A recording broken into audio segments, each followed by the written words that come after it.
Asking the President of the United States questions in limited spaces such as the Oval Office in Air Force One is a privilege that unfortunately has only been granted to a few. It is not a legal right for all. The Trump administration has already proven to be the most transparent ever, and this president, the most accessible in history. This is evidenced by President Trump's daily press conferences in the Oval Office, where he takes many questions from the journalists who have the honor and privilege of standing before the beautiful Resolute desk. The president and this entire White House are committed to ensuring the American people continue to receive this same level of historic transparency, access, and visibility. In fact, we want to double down and give even greater access to the American people.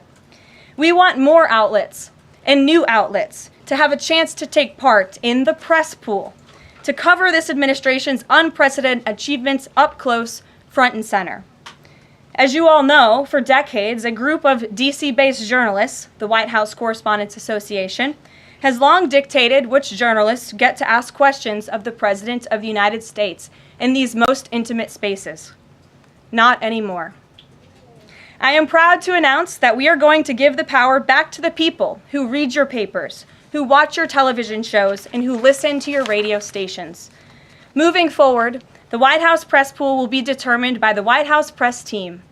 Legacy outlets who have participated in the press pool for decades will still be allowed to join, fear not, but we will also be offering the privilege to well-deserving outlets who have never been allowed to share in this awesome responsibility.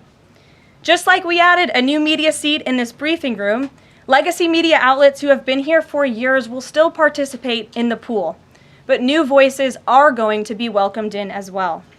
As part of these changes, we will continue the rotation amongst the 5 major television networks to ensure the president's remarks are heard far and wide around this world. We will add additional streaming services which reach different audiences than traditional cable and broadcast. This is the ever-changing landscape of the media in the United States today.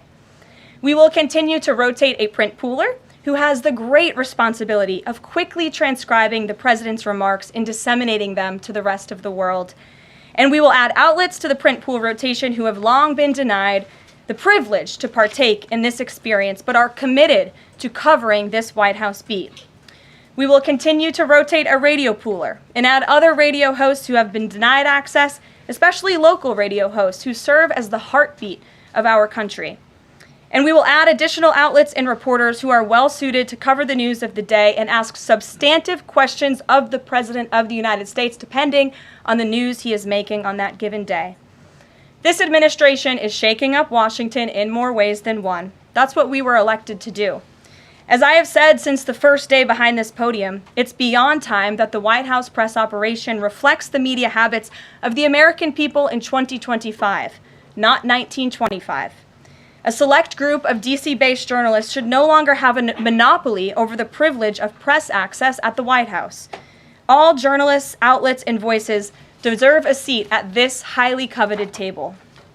So by deciding which outlets make up the limited press pool on a day-to-day basis, the White House will be restoring power back to the American people who President Trump was elected to serve.